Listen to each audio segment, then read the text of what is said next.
96.1. Don't break the Baide. Inakwana. Good morning. Ilahiala. Ekaro. Obohia. Good morning. Mewo. Edio. Tutuama. Kato. Good morning. Rise and shine. This is the morning ride. We have got an action-packed day ahead with headlines, sports, business, great conversation. Start your day right with VOP's morning ride.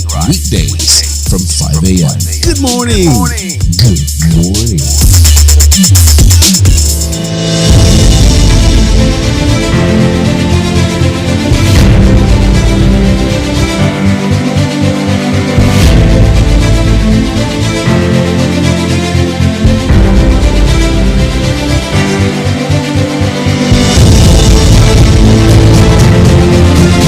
Hello, good morning and welcome to Front Page Recap on Voice of the People 96.1 FM Abuja. I'm super excited to be here with you once again to look at some of the news, the top stories that made the round during the week. And today is 26th day in the month of August 2023. Studio time is 8 minutes past 8 rather. It's just unique 0808, and we're here. My name is Ali Doma.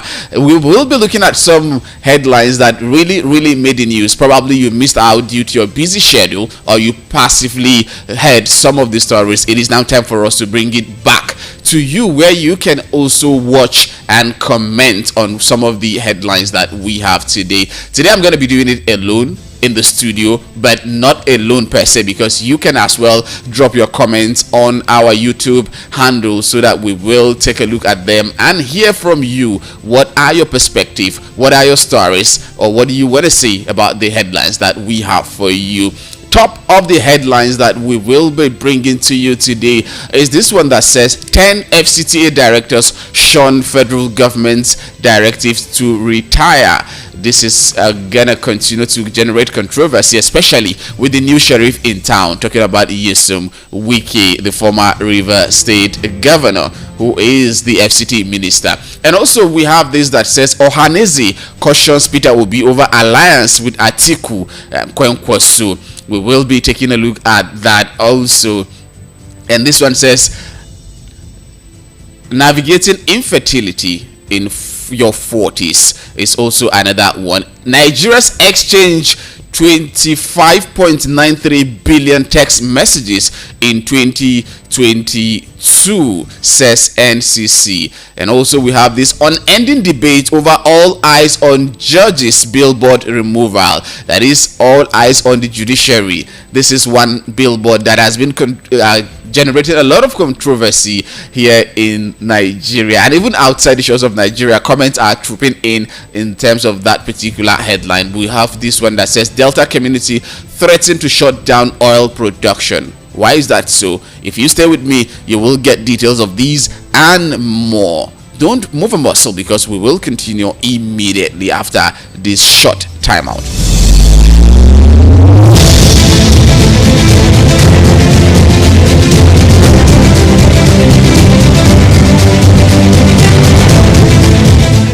All right, thank you for staying with us. You're still listening to Voice of the People 96.1 FM. And if you are watching us from YouTube, thank you for watching. We will continue with the top story that we talked about earlier on. Let's begin with this on the Punch newspaper that says 10 FCTA directors shun federal government's directive, refuse to retire. Why is that so? Now the details. About 10 directors in the Federal Capital Territory Administration who have spent over 8 years in office have failed to proceed on mandatory retirement almost 1 month after the newly revised public service rules became operational.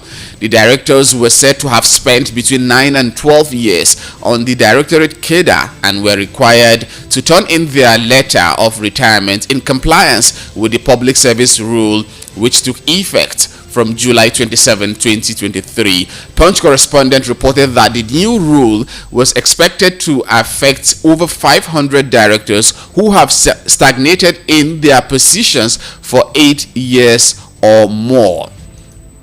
The head of civil service of the Federation, Folashade Yemi-Osong, had in a memo dated July 27 addressed to all permanent secretaries, accountants general of the Federation, auditor general of the Federation, and heads of extra-ministerial departments ordered strict compliance with the revised rules. The new rules also introduce a 10-year policy for permanent secretaries who are now required to spend 4 years in office, which is renewable subject to performance.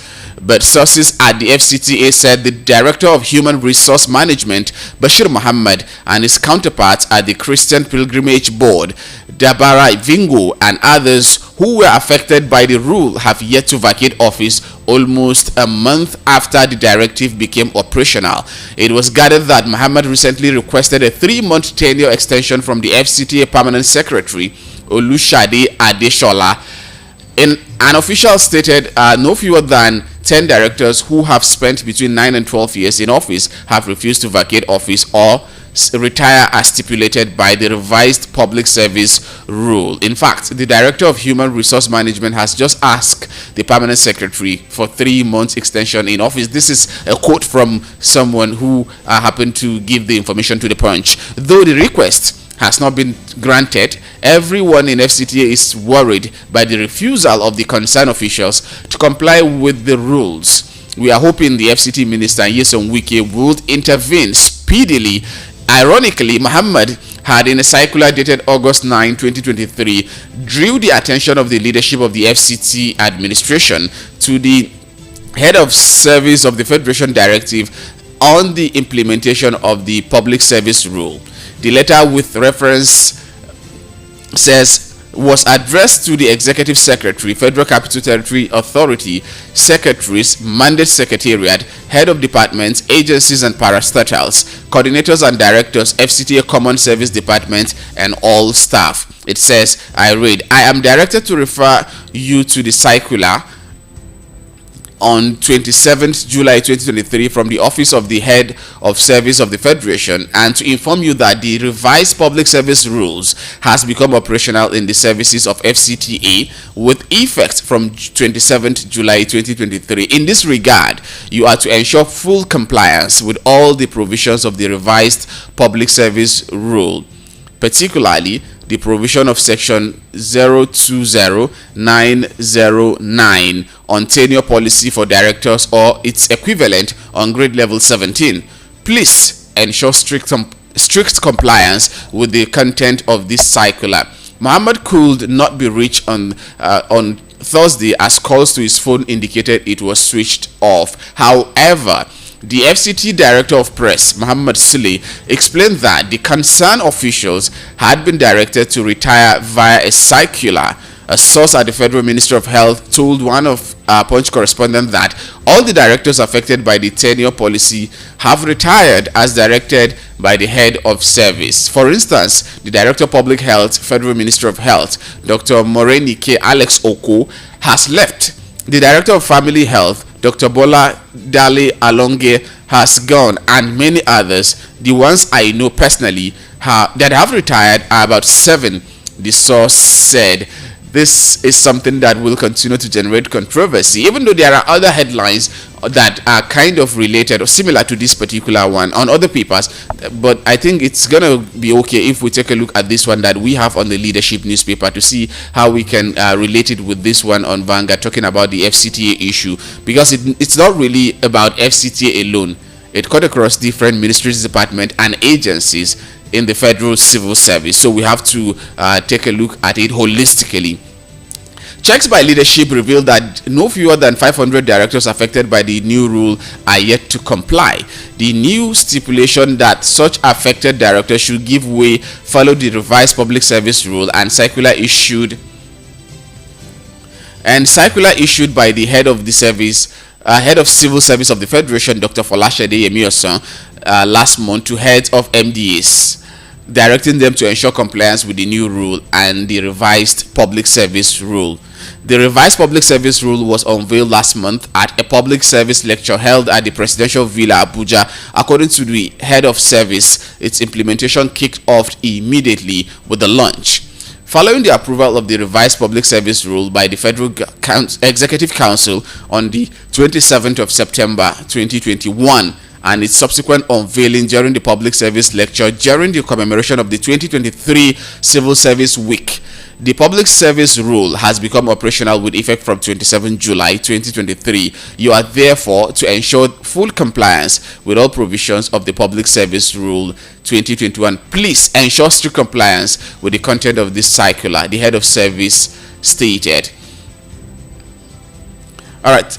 The circular noted that the new rule, which seeks to give room for deputy directors within the federal civil service, some of whom have been stagnated on grade level 16 for about a decade, that is about 10 years, to rise to the cadre of director.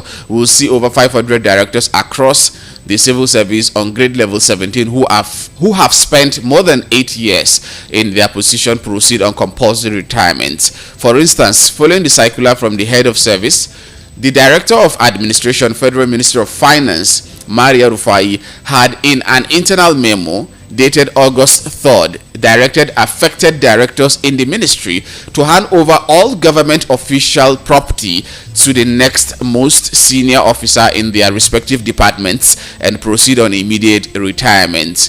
Consequently, all affected directors were advised to begin the process of documentation with the administration department for compulsory retirement.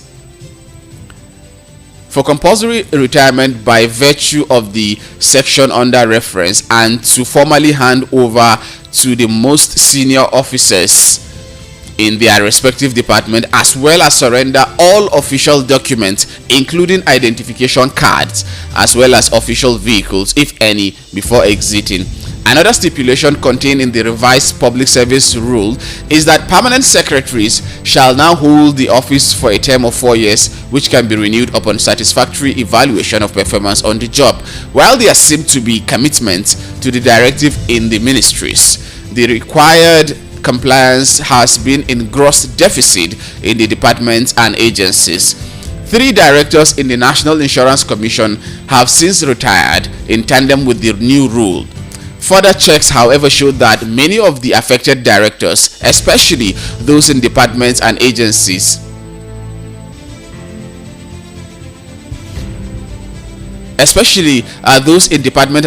of government, have only observed the new rule in the breach. In one of the anti-graft agencies, it was gathered that all of its 5 directors affected by this federal government directive are still clinging into offices. Similarly, following a failure to comply with the new policy in the Ministry of Information and Culture, a fresh directive was issued on the need for compliance on August 17. Leadership recalls that moves to revise the public service rule began in August 18, 2011, when the government of President Goodluck Jonathan constituted a presidential committee on the restructuring and rationalization of government parastatals, commissions and agencies, headed by former head of civil service of the Federation, Stephen Orosanye. Talking about the Orosanye report, the committee submitted its report on April 16, 2012, recommending the reduction in the number of federal agencies from 263 to 161, 38 agencies to be abolished, 52 agencies to be merged, and 14 to revert to departments in ministries, all to reduce cost of governance in the country. In April 2024, President Jonathan ordered the establishment of a white paper implementation committee on the report of the committee. Though a white paper on the report was issued and published in March 2014 and was followed by the white paper implementation committee inaugurated in May 2024, the succeeding Muhammadu Buhari government, in a curious twist, outrightly suspended all action on the implementation for over 6 years until it lately began moves in November 2021 towards the implementation of the white paper, with the inauguration of 2 subcommittees to review the main report and the document proper. The 2 subcommittees, which were given 6 weeks to conclude their work and submit reports, came up with the revised public service rule, which would reset the tenure of federal permanent secretaries and a new retirement directive for the directors in ministries, departments, and agencies with an implementation date that commenced on July 27, 2023.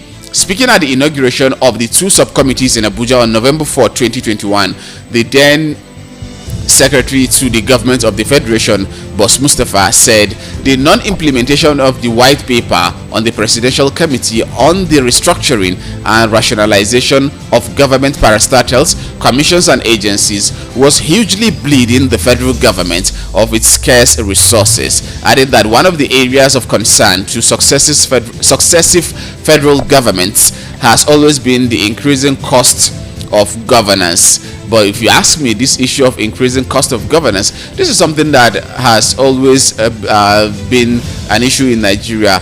But how far have we gone in terms of that, especially now that we have a new government with over bloated cost of governance? How sure are we that this is really in tandem with the issue of cost of governance, and also looking at the productivity and the quality of service delivery in the public service?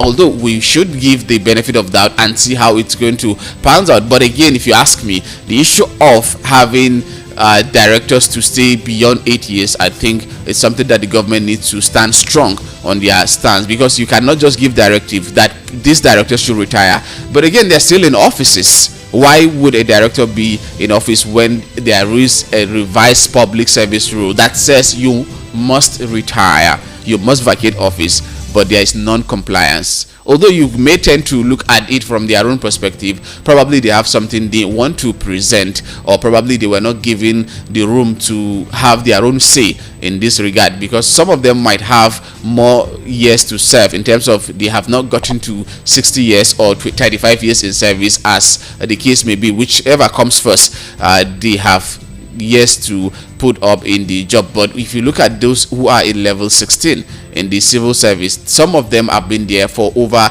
10 years. Does that mean they should continue to stay there? If, for instance, you are about to retire, or you have few years to retire, and you're now already level 16, which means your opportunity or your chances of becoming a director is very bleak, considering the fact that others who are ahead of you are there and they are not living anytime soon. So really, if you look at it holistically, there are a lot of angles to that particular story. But again, I told you earlier in this in the beginning of this program that you can drop your comments on our YouTube channel, because a lot of you are watching while some are listening. But we would want to hear from you, if at all you have anything you want to share with us concerning this story, because this is a story that we will continue to monitor and give you updates as it goes on, because this is Voice of the People, 96.1 FM Abuja. In case you just start watching or listening, this is Front Page Recap Saturday edition. That is what we do at this time. We look at the top stories that made the news during the week and give you a different perspective to it. Also, a lot of people miss out during the week. We tend to bring it back to you so that you get the full details of what happened. I will go pay some bills, and when we come back, we will continue with other headlines. Stay with us, and please don't change your dial. This is your friendly frequency, 96.1 FM Abuja, Voice of the People. Now you have a voice. My name is Aliu Doma.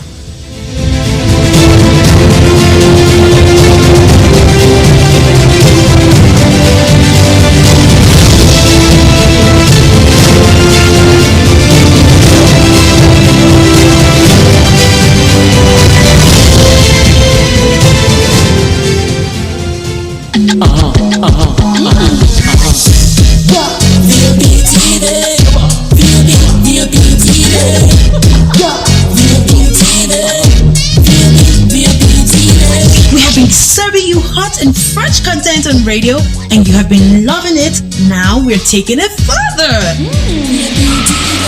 Catch us live on YouTube at BOP TV for all the juicy content you can't resist. Talk shows, exclusive interviews, news, lifestyle, and more. It's all about you. BOP TV, show up, speak up.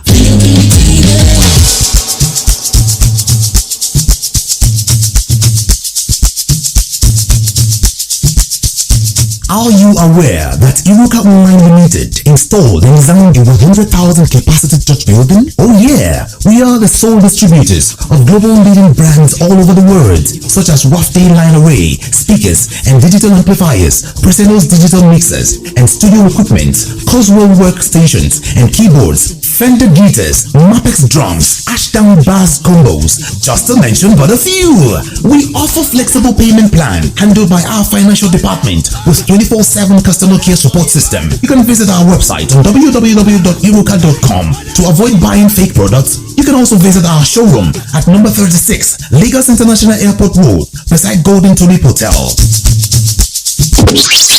Iruka, never settle for less. Are you traveling to Lagos and desire a perfect getaway? Look no further than the luxurious accommodations at Airport Golden Tulip Hotel, number 42 Murtala Mohammed International Road, Lagos. Relax and unwind in our beautiful appointed rooms, featuring all the amenities you need for a comfortable stay. Now, whether you are traveling for business or pleasure, our attentive staff is here to ensure that your every need is met. We also offer complimentary pick-up and drop from the Lagos airport. Why not take advantage of our state-of-the-art fitness center, outdoor pool, and enjoy a delicious meal at our on-site restaurant?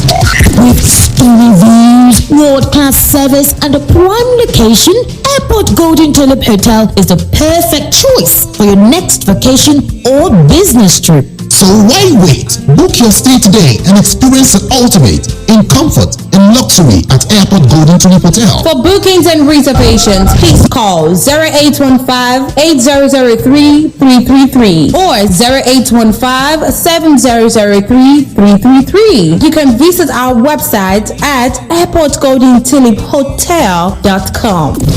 Airport Golden Tulip Hotel, where luxury meets comfort. Believe me.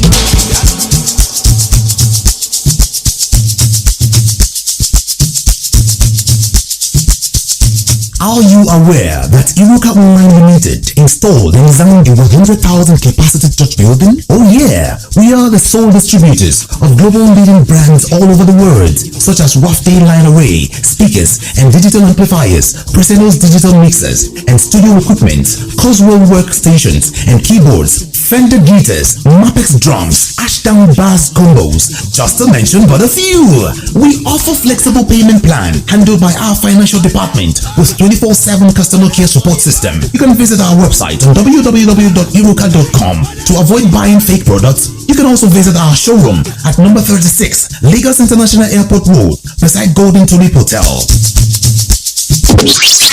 Iruka, never settle for less. Bye there. Inakwana. Good morning. Ilahiala. Ekaro. Obohia. Good morning. Mewo. Edio. Tuama. Keideo. Good morning. Rise and shine. This is the morning ride. We have got an action-packed day ahead with headlines, sports, business, great conversation. Start your day right with VOP's Morning Ride, weekdays from 5 a.m. Good morning. Good morning. Check out our show schedule online for information on what's coming up. Voice of the People, 96.1 FM. Now, you have a voice. Have you ever wondered if your opinion matters? Do you know that your voice can change the narrative? Your voice matters. Lend your voice today. Become a part of our family on Voice of the People 96.1 FM Abuja. Voice of the People, 96.1 FM Abuja. Now you have a voice.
Alright, welcome back, and in case you just joined watching or listening to us, this is Front Page Recap on Voice of the People 96.1 FM Abuja, and we have looked at a very extensive topic this morning, talking about the directors in the Federal Civil Service who are yet to tender their retirement notes or notice after a directive given by the head of the Civil Service of the Federation, Dr. Folashade Yemiyesan, as a result of the revised public service rule. And now let's move to this particular headline that is quite also interesting and catchy. On ending debate over all eyes on judges' billboard removal.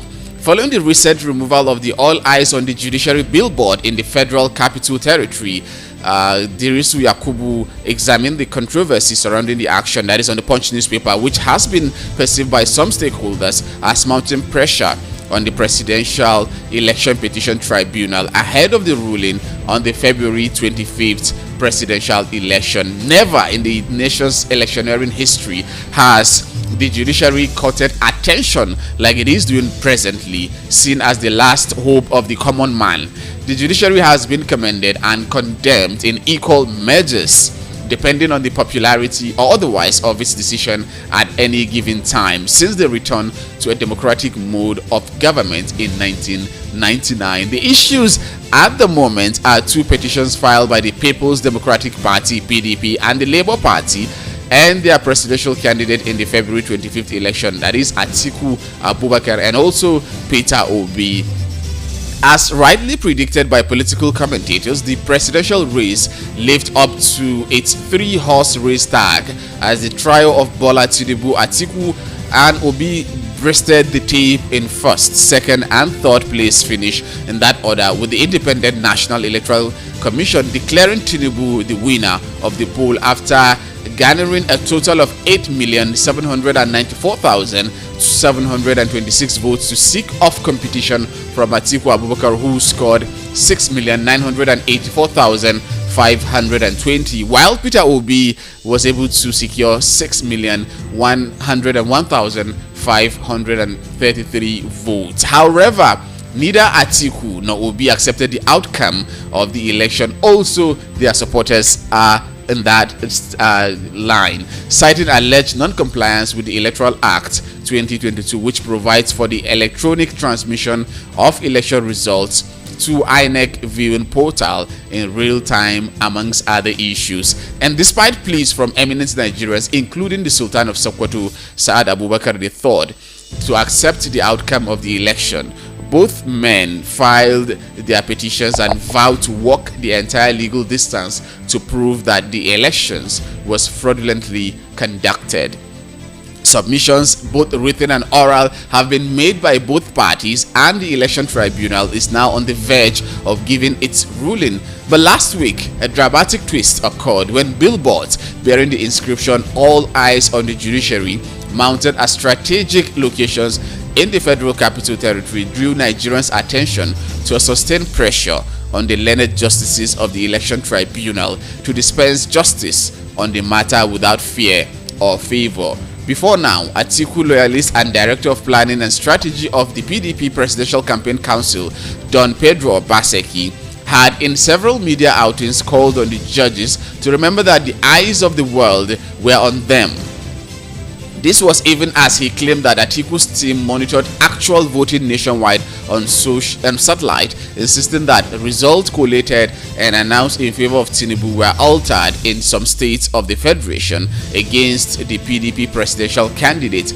Encouraged by an army of citizens led by an ex-group, that is Twitter as at then Violent Space, Obi is convinced that the litany of controversies surrounding Tinubu, coupled with identified gaps in the election that brought him to power, is enough for the tribunal to either declare Obi the winner or, in the alternative, order a rerun. The former Anambra State Governor, the only candidate to secure over 25% of votes cast in the FCT, also believes that the failure of Tinubu and Atiku to demonstrate sufficient popularity in the nation's capital places him in the driver's seat to Aso Rock. As it were, the panel is under tremendous pressure to do its job, arguably because in the past, some decisions taken on electioneering matters did not sit well with millions of Nigerians. The 2020 controversial Supreme Court judgment that declared Hope Uzodinma as the winner of the 2019 Imo State governorship election readily comes to mind. Recall that in its Nigeria Corruption Index report 2018 to 2020, the Independent Corrupt Practices and Other Related Offences Commission (ICPC) ranked the judiciary top in the ignoble lists with about 9.457 billion naira said to have exchanged hands as bribes. In the report, 6 female judges claimed that they were offered the sum of 3.307 billion naira, while 5 of their male counterparts said they were offered 392.2 million naira in what the anti-corruption agency said were cases of outright demand and offer of bribes, mostly linked to election matters. The report was made public, and follow-up discussions indicated that the cases of outright demand and offer of bribes were mostly linked to election matters. Money involved in high-level corruption in this sector was categorized into money demanded, offered, or paid. Demands are made by court officials, including judges, while bribe is offered and lawyers or litigants make payments. The total amount of money reported by the justice sector respondents as corruptly demanded, offered, and paid between 2018 and 2020 was 9,459,650,000 naira. This is really staggering. 78 respondents, constituting 8.7% of all justice sector respondents, reported offers or payment of bribes to influence the judicial process. Out of the 78 justice sector respondents who reported amounts of money offered or paid, 63 were lawyers. The number makes up 9.9% of all lawyers surveyed in the justice sector. The 63 lawyers that reported payments were mostly male, being 69.8%, while their female colleagues constituted 30.2% of that population. In all, the total amount of money reported by lawyers was 5,733,986,000. The amount reported by female lawyers was around 918,045,000, while male lawyers reported 4,815,941,000. This is really staggering. Last week, the federal government disbanded the secretariat of the Advertising Standard Panel due to its endorsement of billboards deemed to have run afoul of ethical values, particularly those with the inscription "All Eyes on the Judiciary," since the official order to have the billboards removed. Prominent Nigerians have been speaking on the implication of the government's action, with Atiku describing it as authoritarianism and an affront to freedom of speech. Just to link this particular issue with the previous antecedent in this country, recently, talking about the 9th Assembly before the commencement of the 10th Assembly, a senator, talking about Senator Belkajua, made it clear that some of his friends got favor from his wife, who happened to be an appeal court judge at that time.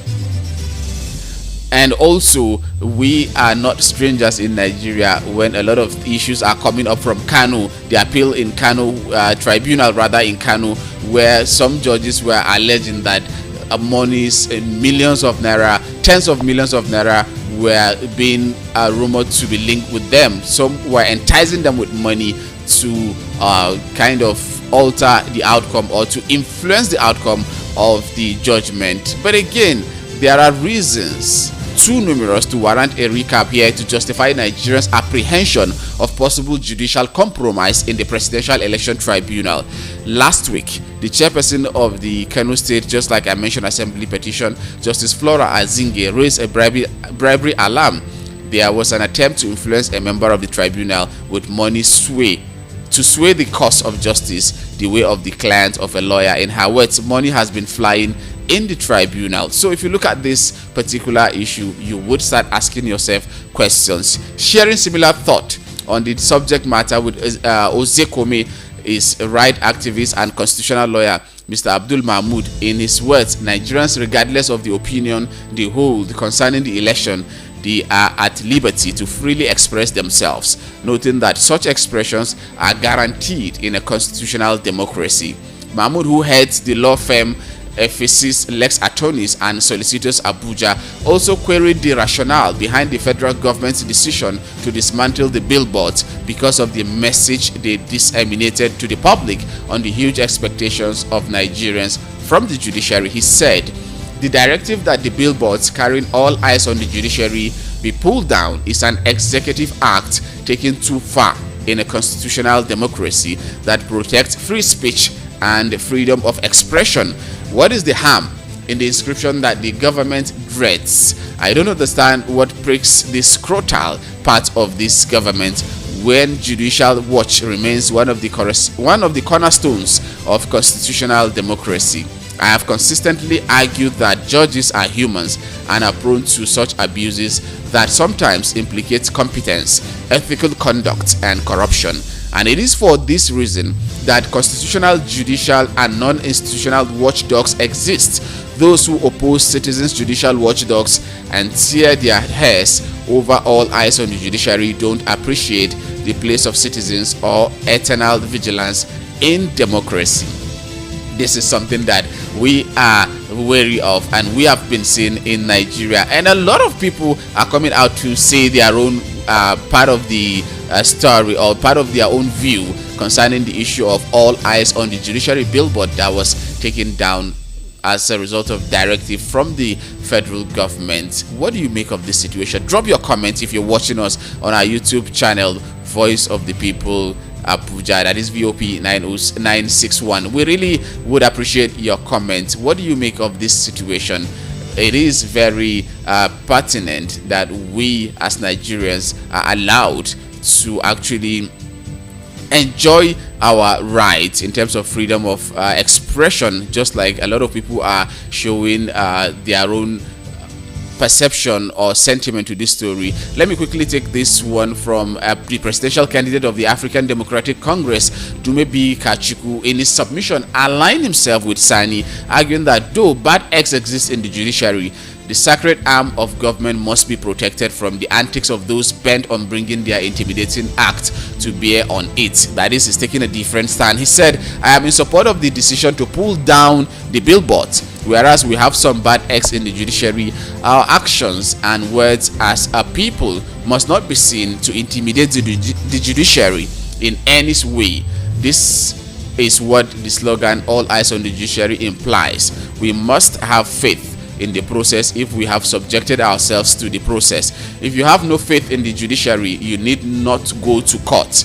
According to Kachiku, Nigerians must brace for the judgment of the election panel, stressing that if it rules in favor of President Tinubu, it will not translate to mean that the learned justices were compromised. That said, Kachiku added that Atiku and Obi were products of flawed elections in the past, even as he questioned their moral right to seek to upturn the outcome of an election they believed to have been poorly conducted.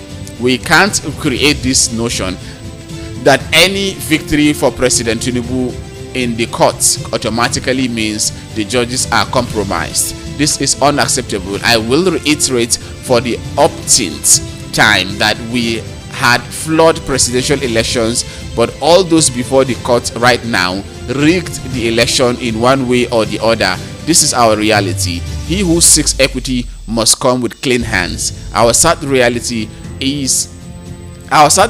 as a nation is that none of them has come with clean hands, he added. This is Ibe Kachiku sharing this, and at this juncture I might not be able to take all of the comments by the speakers in this particular piece. However, as Nigerians await the tribunal's ruling, it is imperative on the part of both the government and the petitioners alike to keep an open mind and be ready to accept the outcome regardless of where the pendulum swings.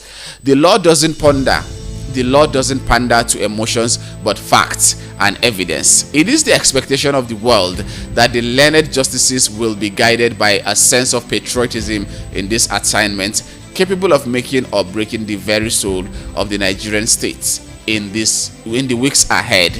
And this is where we can say we have taken this particular headline. And before we wrap up on the show today, we will be taking another headline and see how we can actually relate it to this particular story that we just finished talking about. Ohanaeze. Now, Ohanaeze cautions Peter Obi over alliance with Atiku and also Kwankwaso. August 21st, the Apex Igbo Socio-Cultural Organization Ohanaeze Ndigbo Worldwide has advised the Labour Party presidential candidate in February presidential election, Peter Obi, to rather form alliance with the incumbent president, Bola Ahmed Tinubu, other than Atiku Abubakar or Rabiu Kwankwaso. Statement by Mazi Okechukwu Isuguzoro, Secretary General of Ohanaeze Ndigbo Worldwide, described Peter Obi, Atiku and Kwankwaso's plan to take power from APC as not only daydreaming but satanic. He went further to say who described the ongoing talk as a welcome development, as it will keep the Tinubu-led administration on its toes. Further warned Peter Obi to be wary of Kwankwaso and Atiku, who are looking for a way to exploit Obi's credibility. The Apex Igbo Socio-Cultural Organization Ohanaeze Ndigbo insisted that reported talks between the opposition political parties leaders is a welcome development. It will put the APC-led federal government on her toes to ensure that President Bola Tinubu delivers all the campaign promises to Nigerians.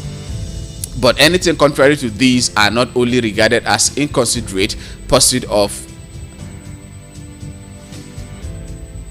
let me take that again. I beg your pardon.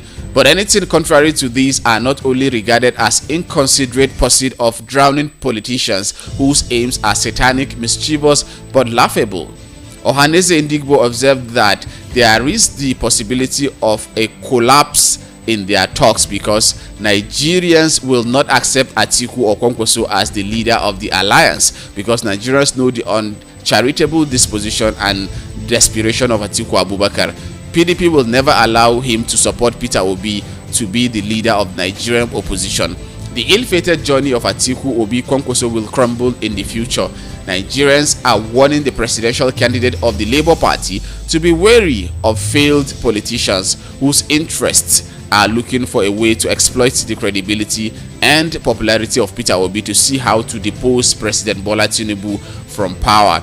Nigerians are watching keenly the latest attempt of drowning politicians to use Obi to wrestle power from APC in the future or possible rerun. The indelible stains of such alliance talks between Atiku, Kwankwaso and Obi will destroy Peter Obi if Obi decide to play a second fiddle.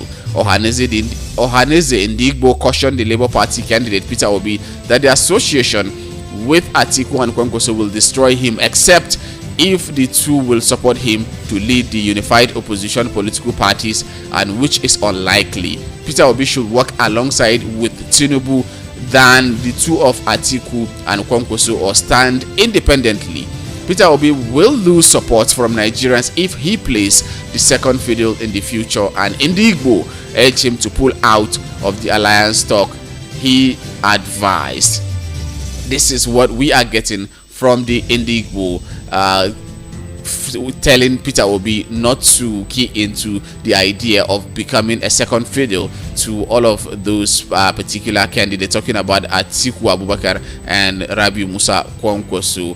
What do you have to say about this particular call by the Ohanaeze Ndigbo on Peter Obi not to accept that he'd rather follow or work with the government of the day, talking about the Bola Ahmed Tinubu's administration, than to go play second fiddle to Atiku Abubakar or Rabiu Musa Kwankwaso? Drop your comments even after now on our social media handle, talking about YouTube, Facebook, Instagram, Twitter, and also Thread. We would love to have feedback from you. It is very important for us to get feedback. Those are some of the major headlines that made the round during the week. And finally, we will be looking at a particular headline that surprised a lot of Nigerians, because we thought that this is already gone and buried. UK government charges the Ziani with bribery, oil contract fraud.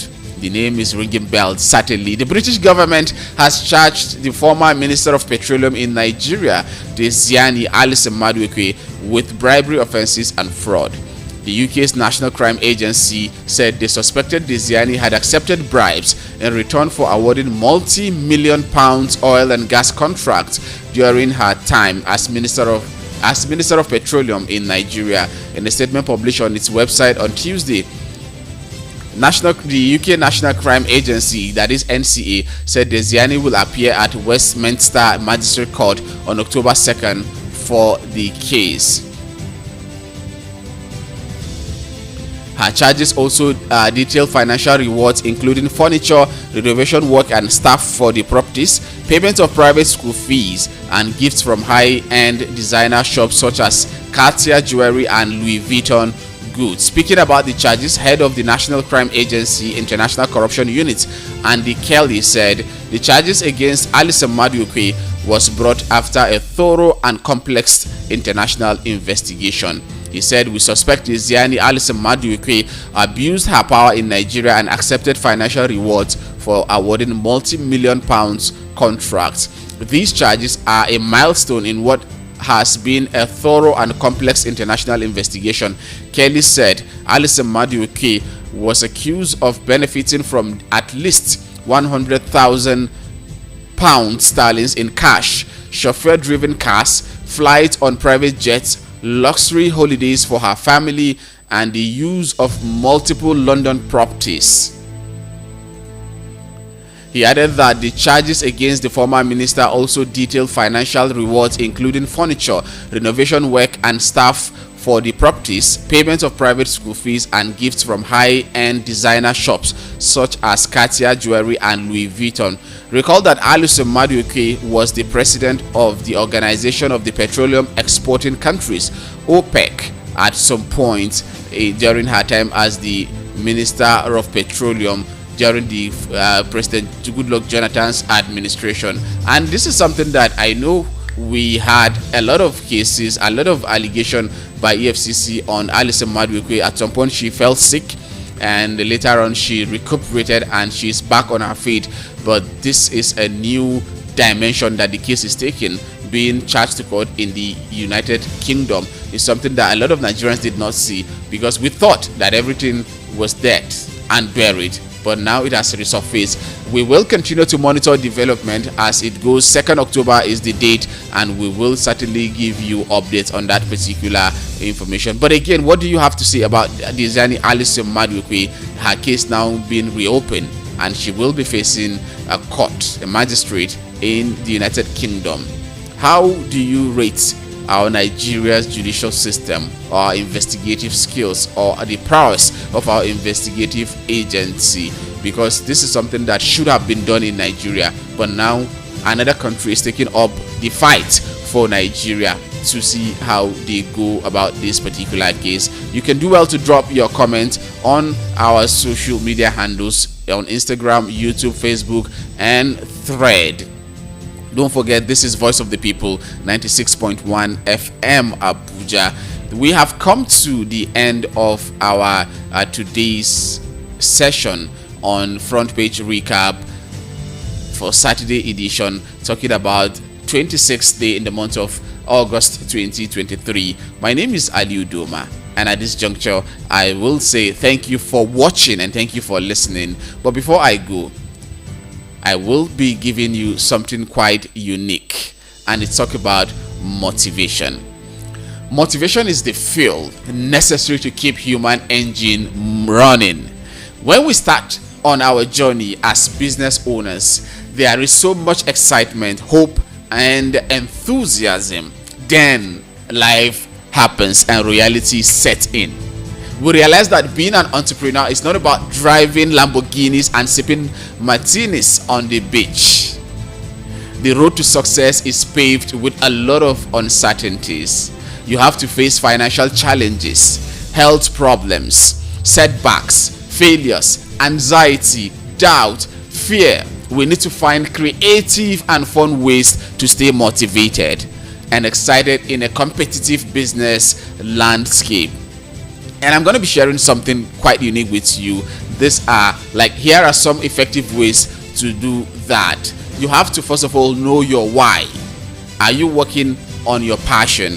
Why did you start your business? If we don't have a strong why, it is really hard to get motivated. That is very, very key. Set realistic goals. We need to set smart goals that keep us accountable and able to track our progress. If we don't stay on track, we can fall off quickly and get stuck. Seek feedback from your clients. It's so helpful to have a support network of people who we trust and respect to keep us pushing forward. Getting helpful perspective and advice is key for success. We will never know all the answers. You should reward yourself. It is easy to focus on the things that don't go well, which add up so quickly. When the good things happen, it is great to celebrate the small wins along the way. Use failures as stepping stones for growth. Failure can be our greatest asset if we view it's the way and use it to grow. We can't let the failure